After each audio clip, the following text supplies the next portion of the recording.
hoy tenemos a Jorge Andrei, socio de Samso y uno de los mayores expertos en comunidades energéticas, en el acompañamiento de comunidades energéticas. Jorge, mi primera pregunta. Explícanos un poco qué pasa, cuáles son los modelos, con qué figura constituir la comunidad energética. ¿Tenemos una ventana abierta para hacer lo que queramos o no? Bueno, muchas gracias, Joan, por esta presentación y también pues por este rato de estar aquí juntos explicando aspectos jurídicos de las comunidades energéticas, que sé de buena tinta que tanto tú como yo y muchísima otra gente pues queremos impulsar y trabajamos por impulsar. Respecto de la cuestión más amplia de la vehiculización de comunidades energéticas, ¿no? Antes de entrar a los distintos tipos de vehículos o de formas jurídicas que se pueden utilizar para vehiculizar, valga la redundancia, una comunidad energética, tenemos que un poco poner blanco sobre negro, porque muchas veces ha habido una confusión que por suerte ya está aclarada y asumida por la mayor parte del sector, que es que una cuestión son las figuras jurídicas sectoriales y otra cuestión son los vehículos jurídicos. Las figuras jurídicas sectoriales las podemos entender como los roles que existen dentro de un determinado sector, en este caso el sector eléctrico. Si tú te vas al artículo 6 de la ley del sector eléctrico, ese artículo se titula sujetos y te dice cuáles son los sujetos, es decir, los roles que existen dentro de este sector regulado, como es el sector eléctrico. Ahí tienes pues, los ya conocidos a las alturas de este curso, pues algunos de ellos, el sujeto consumidor, el sujeto comercializadora, el sujeto distribuidora, el sujeto productor, el sujeto operador del mercado, etcétera, etcétera, y unos cuantos más. Ahí es donde entran también dos nuevos tipos de sujetos, que son los que vienen de las conocidas directivas, ¿no? De energías renovables y directiva del mercado interior, que son las que paren, ¿no? Por así decir, a las figuras sectoriales de las comunidades energéticas, es decir, la CER y la CCE, la Comunidad de Energías Renovables, que se prevé por primera vez en la Directiva de Fomento de las Energías Renovables. Es un rol, es un sujeto y, por tanto, donde figura es en el artículo 6 de la Ley del Sector Eléctrico. Lo mismo, exactamente lo mismo, cabe decir de la Comunidad Ciudadana de Energía, que se introduce en la Directiva del Mercado Interior de la Electricidad y que a día de hoy tú te vas al BOE, vas al artículo 6 de la Ley del Sector Eléctrico y te la encuentras ahí como otro sujeto, la Comunidad Ciudadana de Energía. Por lo tanto, termino, como ya se ha explicado seguro en otras partes del curso, tenemos dos sujetos sectoriales, CER y CCE, que denominamos conjuntamente comunidades energéticas, pero que son dos roles, son dos sombreros, son dos abrigos que un sujeto, que una persona, he dicho que una persona física, que una persona jurídica, que una entidad jurídica se pone para operar dentro del mercado eléctrico. ¿Vale? Por ejemplo, todos nosotros, si tú eres una persona física y tienes un contrato de la luz a tu nombre en tu domicilio habitual, aparte de que tú seas persona física, tú tienes el rol, el sombrero de sujeto consumidor. Si tú eres una empresa y tienes un contrato de suministro eléctrico a nombre de la empresa, eres una persona jurídica, que a lo mejor eres una SL o a lo mejor eres una cooperativa, pero eres una entidad jurídica que tienes un contrato de luz a tu nombre, pues por lo tanto esta entidad jurídica, cuando pasamos al lado de los roles, también es consumidor, ¿vale? Por tanto, no es lo mismo los roles que los vehículos jurídicos, ¿vale? Por lo tanto, cuando hablamos de qué vehículos jurídicos son aptos, y aquí entiéndase, en España, las directivas están hechas para España y para Portugal y para Grecia y para Dinamarca y para Francia, etcétera, etcétera, ¿vale? O sea, ¿qué vehículos? La pregunta es, en puridad, esta pregunta es ¿qué vehículos jurídicos de los que existen en España son aptos para vehiculizar dos roles de nueva creación dentro de la normativa del sector eléctrico, la CER y la CCE, ¿vale? Esta es la pregunta, por lo tanto, es importante delimitar. Aquí la propuesta de Real Decreto, como sabéis, hay una propuesta de Real Decreto de comunidades energéticas que a fecha de esta grabación pues no está aprobada. Y creo que algunas normativas autonómicas que sí que han avanzado en la transposición de las directivas, en particular pienso una muy reciente de Aragón, publicada hace un par de días en el BOE, constatan, y como también constata la exposición de motivos de alguna de la directiva del mercado interior o de la directiva de energías renovables, constatan una cosa que se llama el principio de libertad de forma. Es decir, tú puedes elegir qué vehículos jurídicos, de entre los que hay en tu ordenamiento, porque, insisto, esto debe valer para España, pero también debe valer para Italia. ¿Qué vehículos jurídicos de los que hay en tu ordenamiento son aptos para vehiculizar los roles que tenemos aquí, la CER y la CCE? ¿Vale?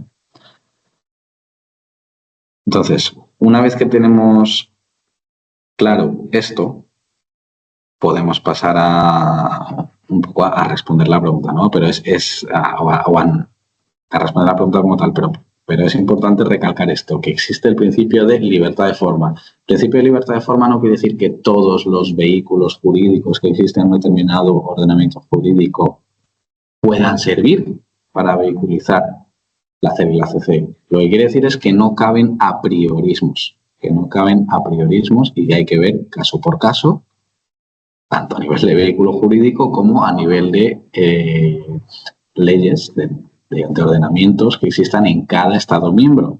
La respuesta no será la misma para España que para Francia, ni tiene sentido que sea la misma, pues porque las realidades son muy distintas y las directivas precisamente lo que hacen es armonizar, es crear un marco común a realidades que son distintas en cada Estado miembro. ¿Vale? Por tanto, principio de libertad de forma. ¿Cuál es, pues en mi opinión, los vehículos que son aptos para vehiculizar las CER y las CCEs? Pues en España, para mi juicio, y para mí esto es lo importante, esto puede ser interpretado de forma distinta por otras personas, gracias al principio de libertad de forma. Para mí son tres: la asociación, la cooperativa y la SL sin ánimo de lucro subjetivo. Bien, supongo que más adelante podremos comentar cada una de ellas.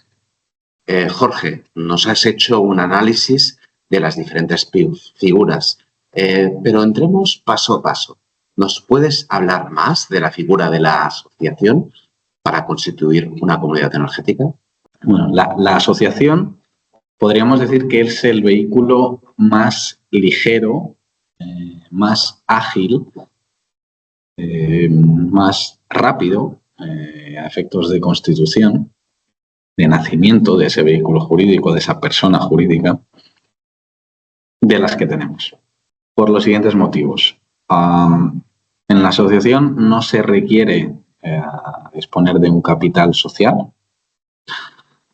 La asociación no implica, y esto podría ser el aspecto más determinante a efectos de justificar por qué es un vehículo ágil, no implica la necesidad de no pasar por notario, no tienes que pasar por notario para constituir una asociación. Y, bueno, pues básicamente es un acuerdo, tú puedes hacer un acuerdo, ahí hay modelos a disposición en Internet de pues, el acuerdo de constitución de una asociación y lo puedes hacer de esta forma. Luego te puedes inscribir en registro y es recomendable inscribirse en registro si vas a tener tráfico jurídico, ¿no? Y sobre todo si vas a entrar en cuestiones que impliquen tráfico económico, ¿vale? Pero para constituirte, es decir, para nacer, tú no necesitas pasar por notario. Esto es muy importante.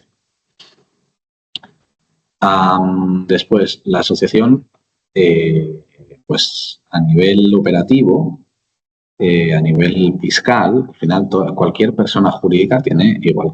Una persona física, una ciudadana, tiene unas obligaciones fiscales. Tienes que hacer tu declaración del IRPF, por ejemplo. Pues lo mismo, pues no con el IRPF, sino con otros impuestos, tienen que hacer en principio las personas jurídicas, ¿no? El lidiar con estas obligaciones fiscales y también a veces con obligaciones contables, esas empresas tienen que hacer, seguro que suena el término de, pues hay que cerrar el año, hay que depositar las cuentas en el registro, etcétera, etcétera. Todo esto es a lo que podríamos denominar conjuntamente carga operativa, fiscal y contable, ¿no? Lo que el coste en tiempo y quizás en dinero, porque acabes contratando una gestoría que te lo lleve, el coste en tiempo y dinero que tiene el existir como persona jurídica, ¿vale? Pues esta carga operativa, fiscal, contable, es menor, bastante menor, me atrevería a decir, en una asociación que en una cooperativa o en una SL, es menor, ¿vale? ¿Cuál es quizás el principal escollo de las asociaciones? Pues que las asociaciones están pensadas para cosas pequeñas y sobre todo pequeñas en volumen económico, ¿vale? O sea, la asociación no está hecha para hacer negocio, para operar. Hacer negocio no quiere decir solo hago un negocio para enriquecerme. Tú puedes hacer negocio y de todos los beneficios luego reinvertirlos en algo en lo que creas. Pero hacer negocio quiere decir, cuando decimos hacer negocio, vamos a entender operar en el tráfico jurídico. No tiene esa voluntad, sino que, su finalidad principal, así le dice la Ley Orgánica del Derecho de Asociación, es pues defender conjuntamente determinadas finalidades, entendidas como no finalidades de ánimo de lucro, ¿no? de hacer dinero. ¿Quiere esto decir que una asociación no puede hacer ningún tipo de actividad económica? Sí, sí puede. Por ejemplo, hay asociaciones que van a una imprenta, se gastan unos dineros en imprimir camisetas estampadas y luego venden esas camisetas estampadas a más dinero del que les ha costado imprimirlas y ese margen pues luego lo dedican a promover sus proyectos, etcétera, etcétera. Eso obviamente implica un tráfico económico, tanto a nivel de gastos con la imprenta como a nivel de ingresos cuando vendes las camisetas. Tú eso lo puedes hacer, ¿vale? Pero la actividad económica de una asociación es instrumental, es residual, no es lo principal. No es un motivo de existir, no va a ser como algo, digamos, aparte, siempre va a ser como una excusa para hacer algo, un medio para hacer algo. Y por tanto, ¿esto qué implica? Pues que dependiendo del tipo de proyecto energético que quieras hacer, si tú buscas, no sé, prestar servicios energéticos democráticos a toda un área importante de, por ejemplo, toda una provincia o algo así, y bueno, pues lograr una cierta sostenibilidad económica de tus operaciones vendiendo servicios energéticos y demás, bueno, seguramente una asociación se te quede pequeña, ¿vale? Nos has explicado bien la asociación, sus virtudes y sus defectos, pero lo más habitual es una cooperativa. ¿Cuáles son las ventajas y los inconvenientes de constituir una comunidad energética en forma de cooperativa? La cooperativa podemos decir que es el vehículo natural o un vehículo, digamos, claramente adecuado para vehiculizar a comunidades energéticas. Lo digo por los motivos siguientes. Hay dos elementos, y para diferenciarlo también de la asociación y de la SL, sin ánimo de lucro, que luego comentaremos. Hay dos elementos definitorios de la cooperativa que no tienen los otros dos vehículos, solo tienen uno de estos elementos respectivamente, que encajan muy bien con, digamos, con la descripción y con la definición de Comunidad Ciudadana de Energía y Comunidad de Energías Renovables, que, como hemos visto en la primera pregunta, son roles y no vehículos jurídicos. Bien, esos dos elementos son la voluntad de hacer negocio, la voluntad de, que eso no quiere decir repartir dividendos, ni ser un capitalista horrendo, ni nada por el estilo, pero la voluntad de hacer negocio entendida como la voluntad de operar económicamente, y luego el reparto de todo ello y la forma de prestación de esos servicios o de esos bienes puede ser muy democrática, pero digamos, mientras que una asociación la gente se junta para defender intereses comunes, una cooperativa la gente se junta para operar económicamente en un sentido o en otro, luego lo comentamos más, pero sí que tiene esa vocación de hacer negocio, ¿vale? Y a su vez, el otro elemento es que tiene un funcionamiento totalmente democrático. Los principios de las cooperativas, ¿no?, establecidos en las respectivas leyes de cooperativas de cada comunidad autónoma. Aquí, de los tres vehículos, este es en el cual más atento hay que estar a la normativa autonómica, porque cambia mucho el panorama jurídico cooperativo en Cataluña o en Aragón, en Andalucía.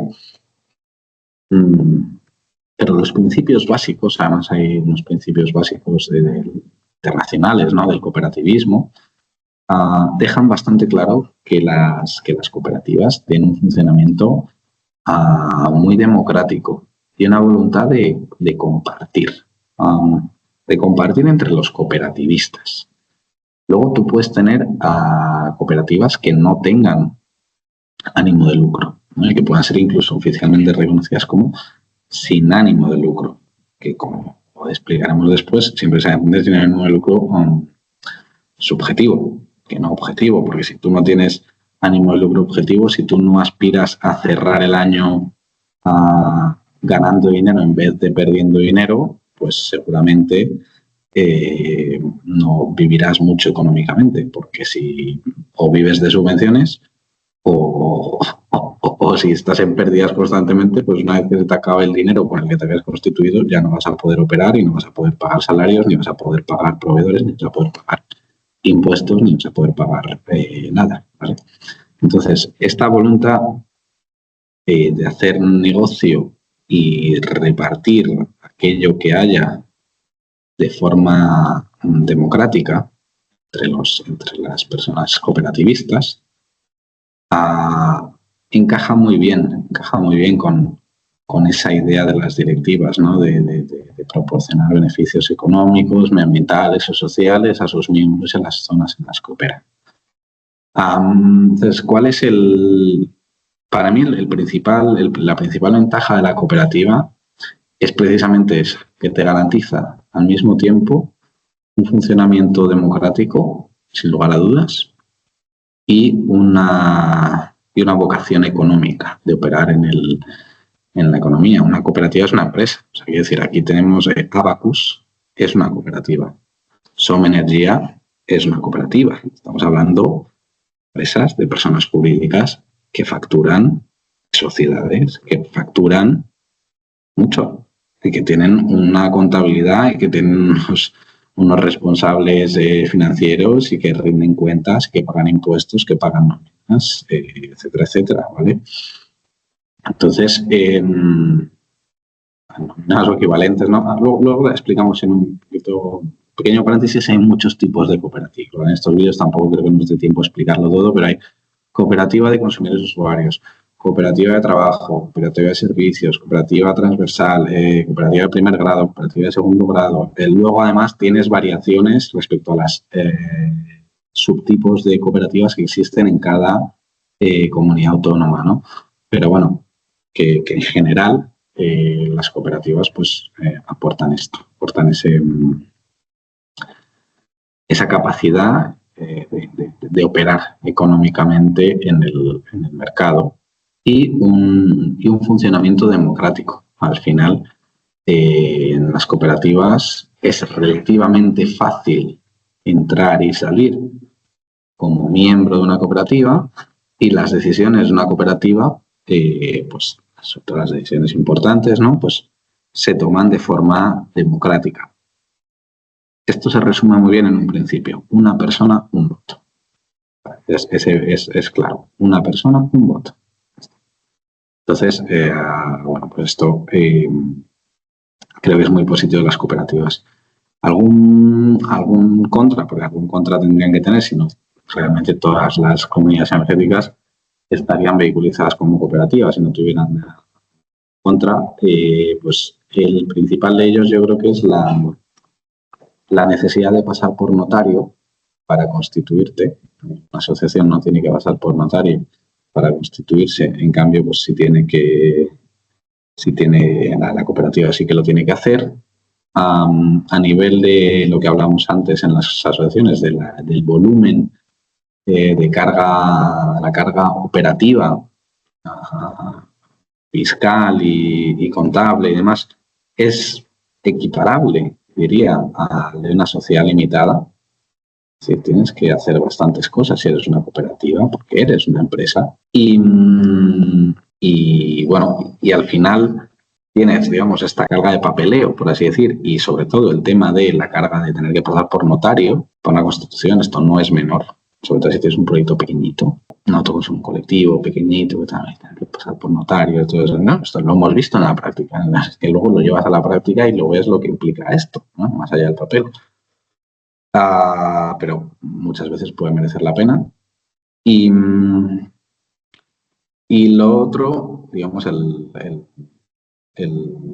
la otra cuestión es la falta de agilidad en la toma de decisiones. Precisamente porque es una persona, un voto, es menos ágil el operar y el tomar decisiones cuando tienes precisamente estas garantías de participación tan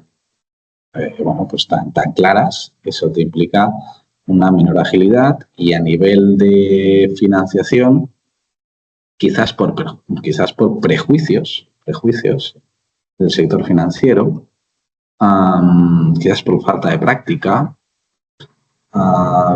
pero las fórmulas de financiación, digamos, el acceso a financiación importante, si tú ya no estás hablando de hacer un autoconsumo colectivo, sino que estás hablando de hacer lo que sea una red de calor y frío distrito, una planta fotovoltaica, un parque eólico importante y demás, no debería ser así, pero puede ser que sea un poco más complicado lograr financiación, o que la logres en peores términos. Como sabemos, la financiación es bastante importante para las renovables, pues porque las renovables, la mayor parte de lo que cuestan es lo que te has de gastar el día 1, poniendo los elementos que después te producen energía gratuita, ¿no? Entonces, y también, pues al no poder jugar con el tema de participaciones sociales, valor nominal de mercado, etcétera, etcétera, primas de emisión, pues digamos, hay fórmulas alternativas de lograr financiación que no vienen tanto por la parte de deuda, sino más por la parte de equity, que automáticamente quedan fuera del alcance de las cooperativas. Yo creo que las cooperativas tienen desde luego un rol muy destacado en la vehiculización de comunidades ciudadanas de energía y de comunidades de energía renovable, y que, al igual que los otros vehículos, pues tienen sus respectivos pros y sus respectivos contras.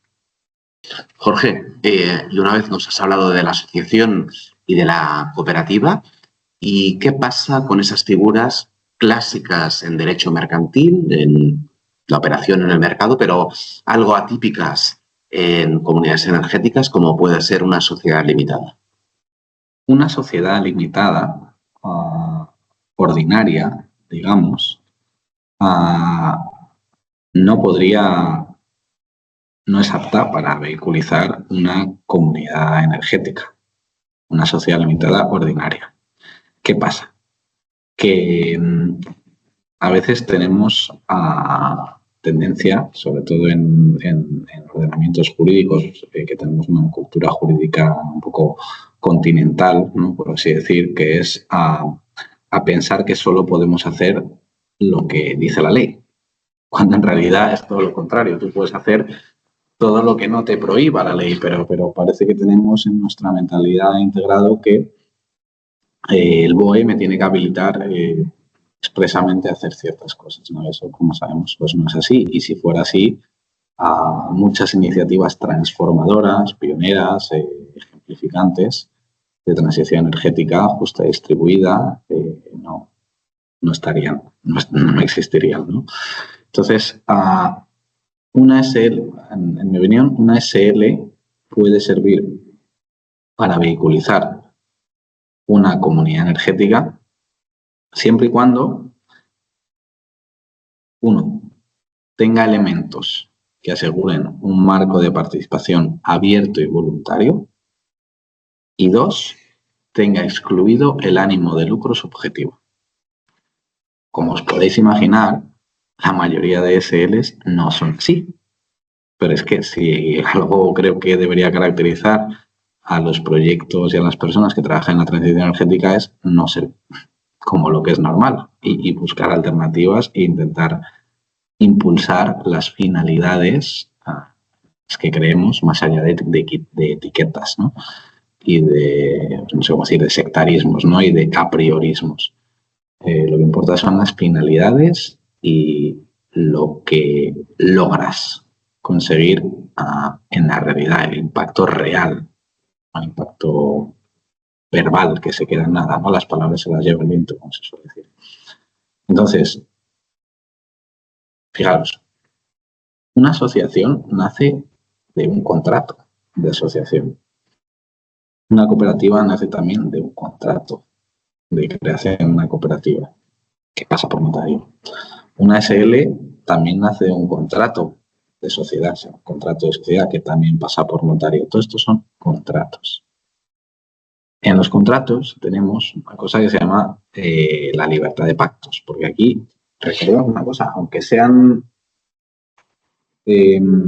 pueda participar un municipio, puede o no participar en una comunidad energética, siempre va a haber participación de algún privado, ¿vale? Entonces, cuando dos privados pactan, rige el principio de libertad de partes. Y de hecho, este principio del derecho civil también aplica subsidiariamente al ámbito público en determinados ámbitos. Lo que quiero decir es que podemos hacer todo aquello que no esté prohibido en la ley. Por lo tanto, seguro que suena una cosa que es lo de los estatutos. Los estatutos es donde tú regulas el funcionamiento de una sociedad. Y hay estatutos tipo, claro que sí, pero los estatutos es un caso paradigmático donde aplica el principio de libertad de pactos.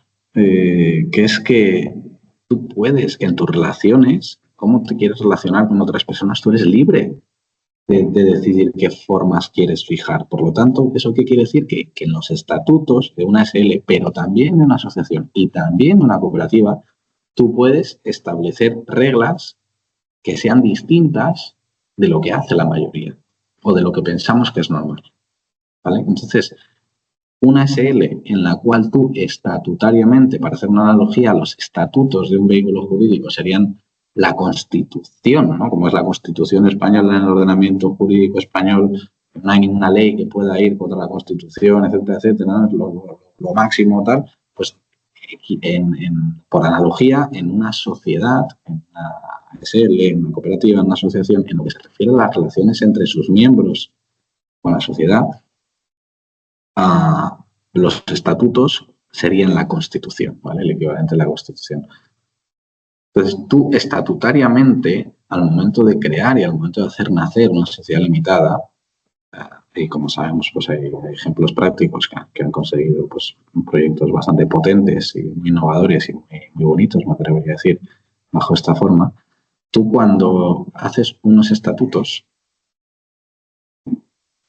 puedes configurar muchas cosas. Y en los estatutos de una SL tú puedes configurar, uno, un marco de participación abierto y voluntario y una exclusión del ánimo de lucro subjetivo. Vamos por partes.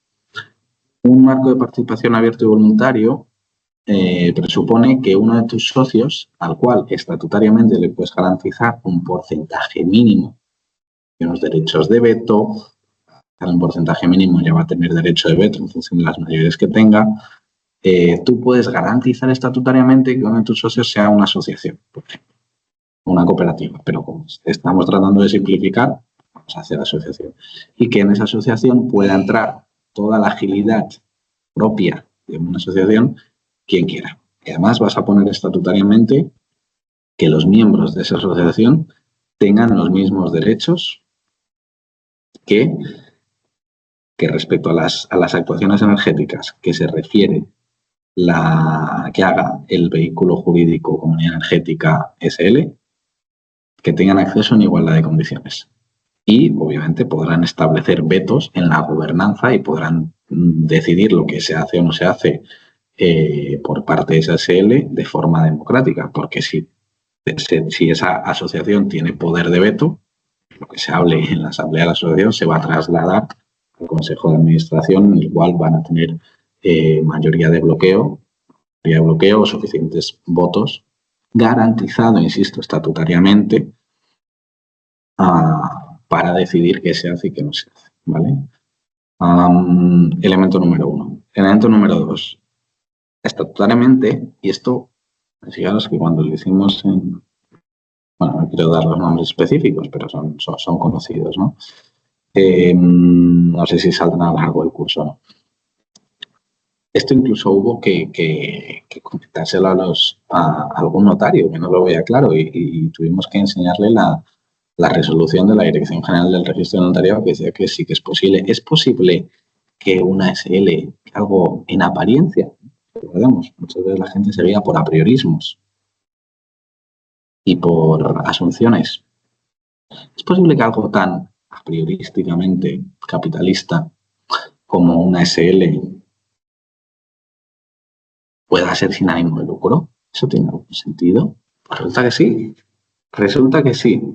Y como la mayoría de cosas en derecho, vayamos al detalle. Tú puedes excluir, y esto es bastante aplicable igual a una cooperativa. Tú puedes excluir el ánimo de lucro subjetivo, pero no puedes excluir el ánimo de lucro objetivo. Es decir, el ánimo de lucro objetivo es lo que decíamos antes, acabar el año en positivo o poder hacer que tus ingresos sean superiores a tus gastos, porque si tus gastos de forma continuada son superiores a tus ingresos, es solo cuestión de tiempo, lo que tardes en pulirte básicamente tus reservas y tu capital social, que desaparezcas, porque entrarías en quiebra. Entonces, el ánimo de lucro objetivo hace referencia a ganar dinero, en el sentido de ganar dinero para ser económicamente sostenible y poder continuar existiendo como organización. Otra cosa es el ánimo de lucro subjetivo. El ánimo de lucro subjetivo es repartir dividendos. El ánimo de lucro subjetivo es: yo me he hecho socio de esta sociedad limitada porque me quiero hacer rico, para decirlo en términos muy llanos. Eso es lo que tú sí puedes excluir estatutariamente. Había algún registrador mercantil que decía que no. Pues bueno, pues esto se elevó a la resolución general del registro del notariado, que ahora se llama la Dirección General de Fe Pública y Seguridad Jurídica, y acabó, pues eso, explicando, también con jurisprudencia europea, esta diferencia entre el ánimo de lucro subjetivo y el ánimo de lucro objetivo. Dijo, tú no puedes excluir una SL en ánimo de lucro objetivo, además que sería absurdo. También sería absurdo excluirlo en una cooperativa. Pero lo que tú sí puedes excluir es el ánimo de lucro subjetivo. Es decir, tú puedes excluir que haya un reparto de dividendos. ¿Y entonces qué pasa? Pues que lo que tú estableces estatutariamente y lo estableces también, lo que tú estableces estatutariamente y lo estableces también a efectos digamos, lo dejas ahí salvaguardado en esa mini constitución que son los estatutos, es que cuando tú acabes el año en positivo, tú no vas a repartir dividendos. Tú lo que vas a hacer es que vas a coger ese excedente económico y lo vas a reinvertir en seguir cumpliendo con tus fines.